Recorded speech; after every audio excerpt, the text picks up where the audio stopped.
Good morning, everyone. Welcome to this week's Zoom session. The focus this week will be on prostate cancer.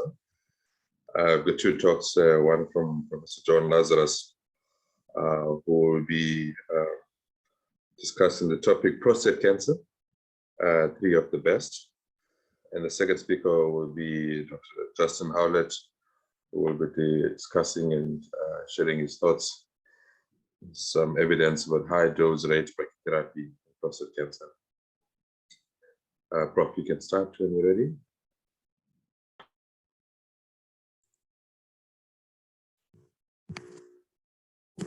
Samkele, thank you very much for the introduction. My talk has a little tangential connection with prostate cancer, but I'm going to kick off by talking about two initiatives that we've started regionally, and very much like to update colleagues around the country and invite them to be part of these two things that we've started. The first is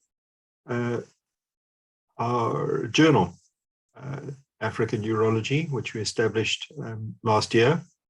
And this is something that I'd like to welcome all of you to participate and to make submissions to. One of the key features was how on earth were we going to fund a new journal. And we approached the SAUA and they said to us, well, they're doing a lot already for South African urology. And I've listed some of the things there, such as the Reg Forum, research funding. So they're funding the training sector already quite a lot. But with a bit of persuasion, they saw the benefit of a peer-reviewed academic journal. And I'm pleased to say that the SAUA is funding the 2 editions per year that we are planning to initially start with. Why do we need another journal? You'll be well aware that there are perhaps too many already. I think we felt that there was a gap for a journal. Most groups like the SAUA would have their own journal, and nothing like that existed in Southern Africa. I also have had dealings with the African Journal of Urology and found that those have not been very positive, in the sense that they take a long time to review the article. There used to be a problem between Pauser and the editor, who's recently deceased, in that it was a one-man show and there was not much collective running of the journal. And in the last 2 years, the journal has in fact been bought by Springer, which is a prominent German publisher. And so effectively the journal is published off the continent and is in fact edited by a colleague from Europe. So it doesn't feel too much like a homegrown journal anymore. I felt that by starting a journal, we could strengthen regional academic efforts, and I think that's already begun to bear fruit. And I think that this is an opportunity for young colleagues to not just get something on their CV, but to perhaps make a contribution to continuing education and to get their research seen by a wider group of audience. I was also driven by our previous dean, Bongani Mayosi, who's pictured here, who unfortunately untimely demise, perhaps 3 or 4 years ago now. And one of his well-known statements that often gets used at our university is that we have certainly got to grow our own timber. And I think there's a sense in which we need to work very hard to make sure that as South African urology, we're doing the best we can to foster the growth of our specialty locally and regionally. So what was involved in getting the journal started? Well, we approached 2 different publishing houses in South Africa and eventually ended up by choosing Medfarm. They have a very lean, in terms of expenses, publishing model, and they're very efficient. It's been a pleasure working with them. Just going to list some of the costs here. It's not a free enterprise. Per page, it's about 500 Rand. But when you see the amount of effort that Medfarm puts into producing the journal, as it were, they do all the back-end work. What one does understand that those costs are not insignificant. And secondly, if one's going to print an edition, you can certainly attract funding from the advertising from the industry. And we've done that very successfully. I hope many of you will have received the first edition. So here's a picture of the homepage. Everyone wants to know, why did you choose African urology? Well, we chose it because there's European urology, so why should there not be African urology? Point number two, it does kind of sound like African Journal of Urology, but I think there's enough air between those two names to allow us to call ourselves African Urology. I think that many of the other additions or names that we thought about, such as South African Journal of Urology, just felt a bit too localized. We were really wanting to appeal to a wider audience. That's demonstrated by the fact that you can, in fact, in this journal, publish in Francais and Portuguese. So we try to make it a multilingual, peer-reviewed journal. And I encourage you, at the very least, to go onto the login page so that you can register, because the more number of people that we have on our books, that can certainly help us to grow and to achieve some of our indexing goals, which are quite a challenge. To get a journal like this established is the easy part. Sustaining it and making it indexed and to receive citations which are published on the big things like PubMed is far more of a challenge. We'll get to that. People always want to know, well, how on earth do we approach this journal? And there are instructions on what authors are expected to produce, but I think we've kept the bar intentionally very low. All we're looking for you is a Word document with your article in it, and if you can produce a separate title page with with the authors, because they've obviously got to be anonymized. The editorial team, all of you listening, please note that the editor-in-chief is intentionally left blank. We don't at this point have an editor-in-chief. We're looking for some inspirational person to take on that role.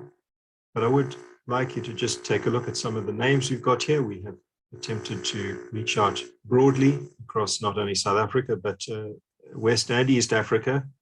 And we've got some of the heavy hitters in, for example, urological oncology. You'll recognize some of those names as being some of the famous names in oncology, for example.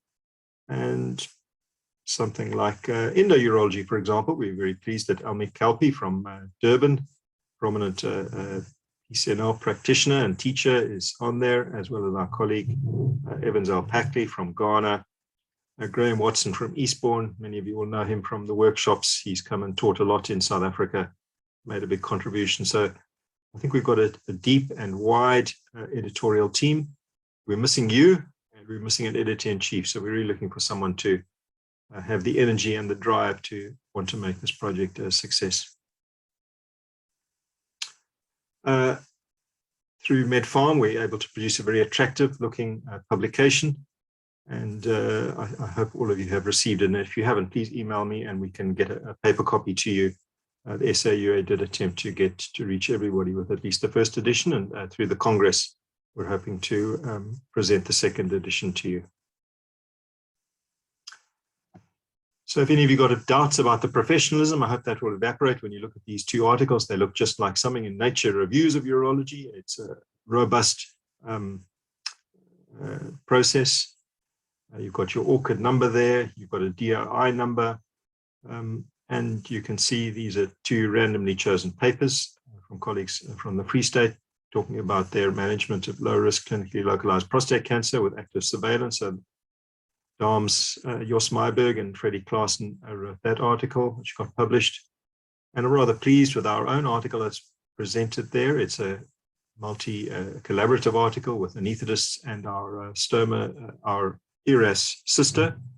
And certainly enhanced recovery protocols after radical cystectomy are something that we all need to be considering. And it's quite a bit of work and an important bit of work to institute it. And I think what we've got here is a good primer, a good how-to on how to establish a ERAS program in your institution. I think what we do want is, or what we don't want rather, is for the journal to be a sterile thing for people to perhaps receive it in the post and it finds its way to the bin straight away. Because I think we have to be honest, perhaps the level of research is not going to be meeting the standards that would be entirely of interest to a community urological surgeon in independent practice. But I think over time, I'm hoping that we can make it less sterile. And the way I would hope that we can do that is by making sure that the SAUA president and his team or her team is involved in ensuring that they communicate through the journal, that there's perhaps a registrar of the month, that we can reflect the color and vibrancy and activities of our urological community in South Africa. One other thing that we try to do is, like many other big international journals who have an outreach education arm, we've used these urological breakfasts as podcasts. And I perhaps do need to be honest about that, because people may not know that we have a YouTube channel, and we edit the videos that are produced from this channel, and they go online. So people do need to be aware of that and somehow give their assent. We haven't quite worked out how that should happen, but we do need to think a little bit further about that. But this is actually becoming a very useful resource, in the sense that I found that our own registrars put a great deal more effort into the urological breakfast, because they're only having to do 1 or 2 a year, as opposed to previously where they were giving talks once a month. So the quality of the talks has, in my estimation, gone up quite substantially. So coming to the end of, not too far off the end of the talk, in fact, this is the main section to talk about this new journal. And certainly I'd like to encourage all of you to consider becoming an editorial board member. I think it's valuable. You will learn useful lessons through being part of that. And secondly, it's a way to contribute to the growth of urology regionally. And most of all, we certainly need your copy. So if you're reaching the end of your MEd, I can promise you a turnaround time of around about 3 weeks. Obviously, you'd have to do some revisions usually if you get accepted, and I'm making a joke there because we accept more or less everything. You would have to do some revisions. So I think within about 6 weeks, you could expect to see yourself in print with the journal. And perhaps I can just touch on something that some people may have concerns about. We do not yet have DOHED approval, which is the Department of Higher Education has a list of approved publications.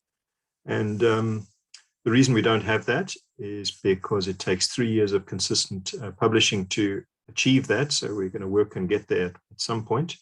But fear not, your journal article will appear through a Google search. It will also appear on the open source journal site indexing page. And there's also something you may not have heard of, but a South African indexing, which indexes all South African journals.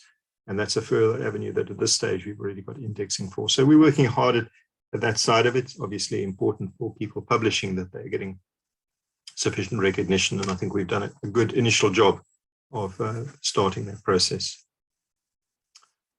This is an interesting slide in that it shows that the impact factor of the 3 big European urology journals are far and away bigger than any other journal in the world. So very interesting fact about the impact factor. And when I looked at this, I thought, well, how many journals can there actually be? So I went to the bottom of the list, and I'd want to know how many journals you would think there would be worldwide in urology. It does raise the question whether we should be starting a new one. Anyway, here's the answer. There are 107 urology journals. So we're probably 108 because we're not on this list yet, which is an astounding number. Right, let me shift gear just slightly before I end to talk about the Urology Journal Club. I personally realized that I was struggling to keep up with the world literature. There are 107 journals. I was not going to read all of them. I was not going to read any of them most months. But in terms of my academic development, I found that it was always the last thing on my list to actually keep up. And there's such a rich world of literature that can impact on a daily basis your practice that one's really missing out if one's not engaging actively with the world literature. But how on earth do you do that? And so it was a personal decision that I took that I was going to start producing a podcast. So what I've done is that I choose 3 articles from those big journals per month. I review them and annotate them. And so you can click on the journal article on the web page and you can see it annotated with all the highlights in it. And I try to keep it to 3 articles per month. And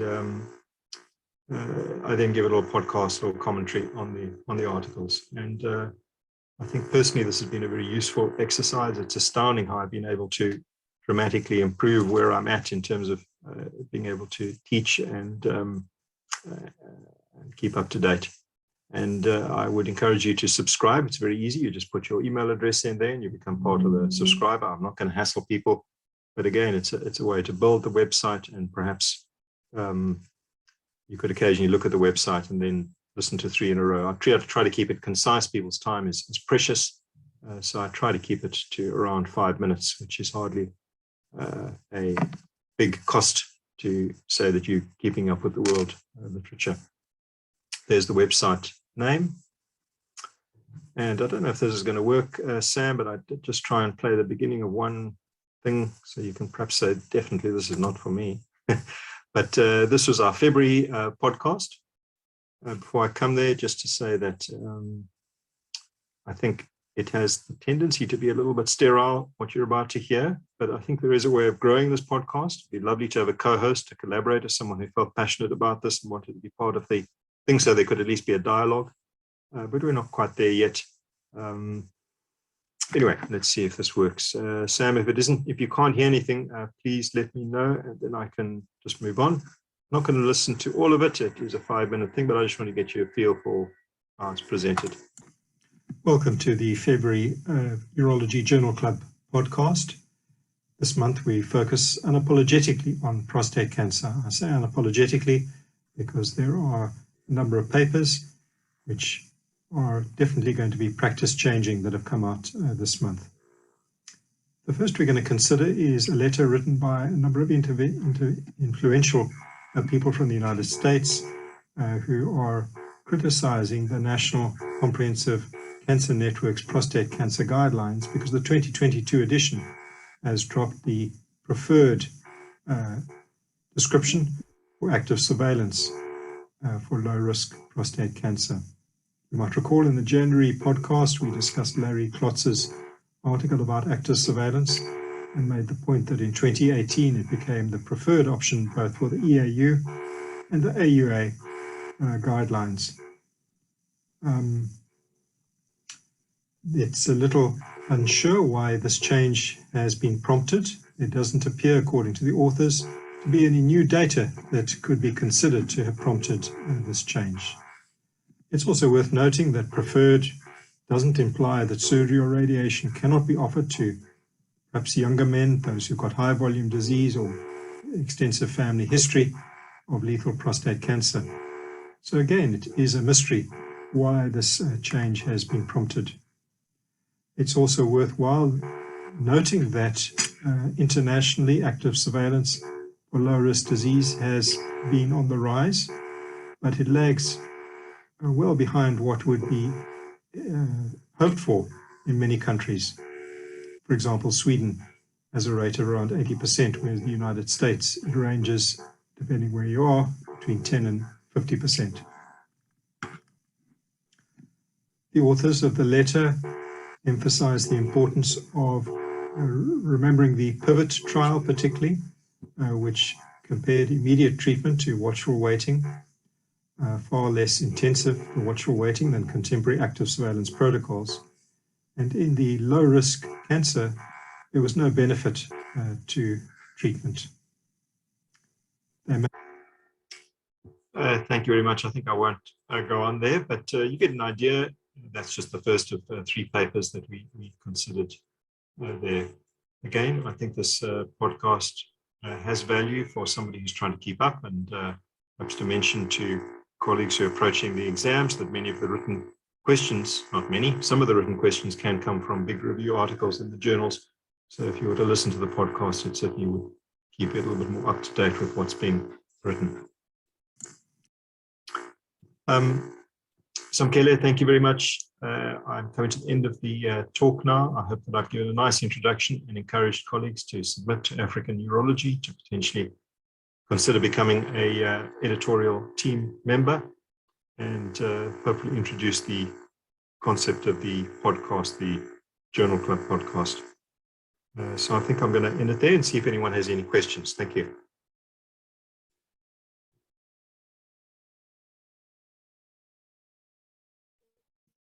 Thanks a lot, Prof, for these great initiatives that you actually been working on the African Urology Journal and the podcast, which is actually amazing. One of our colleagues, Dr. Pluk, said it's a very nice thing when you're actually driving to work that you can actually listen to in your car and be well informed. And I've got a question there from Prof. Mutambiro. Before I make too much comments. Yeah, no, it's just really a comment. I really want to commend you, John, and your team. It's been a long journey. We're approaching the Exco and that sort of thing. And we've been having it's such a. I don't think people understand how much work this has been for you and for the rest of the team. So I just want to commend you and really just to encourage, particularly residents, that this is such a great opportunity to get yourself published in any journal. Is so difficult. And this one, we're basically, John and the team are basically trying to make sure that everybody can have some access, start getting cited, make the effort, because even though John has said that anybody can get on, you really do need to try to produce good papers. So just as an encouragement, please go ahead. But really, I must commend you, John. It's brilliant. Thank you. Thanks, Shingai.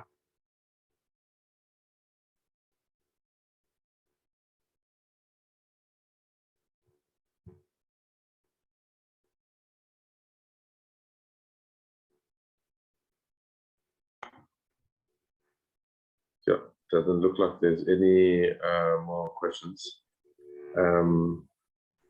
You're just getting a lot of comments on the side. Yeah, there's a question there for you, Prof.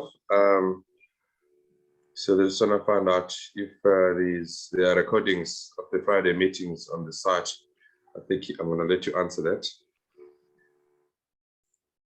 Yes, thank you, Samkele. So yes, the recordings take a little while because we have to edit them, and our secretary very dutifully edits them. It is quite hard work to do that, but once they're edited, then the title of the talk will go there, and it'll be just the talk, because you can imagine this recording often includes quite a lot of dead space, so she has to edit it down, and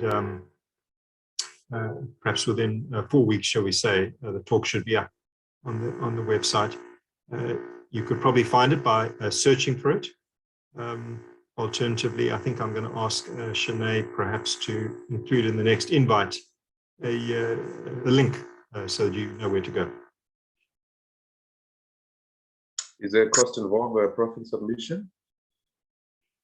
A cost to submit to the... yes, to general. No, there is no cost. That's an interesting question, because nowadays the move is towards open access, which sounds wonderful.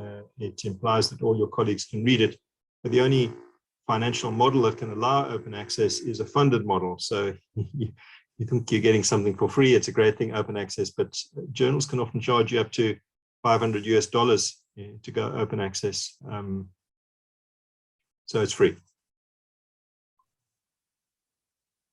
Yeah, no, once again, thanks a lot, Prof, for this hard work to try and improve academics in our region in Africa, and we're really hoping that there'll be more and more support. And I think we do know that there's already a few, recently qualified guys who've already submitted and have had the articles published from the same journal. Thank you so much for that, and thanks for the podcast. It's really gonna be a great, huge help in improving academics. So we'll move over to the next speaker. The next speaker is Dr.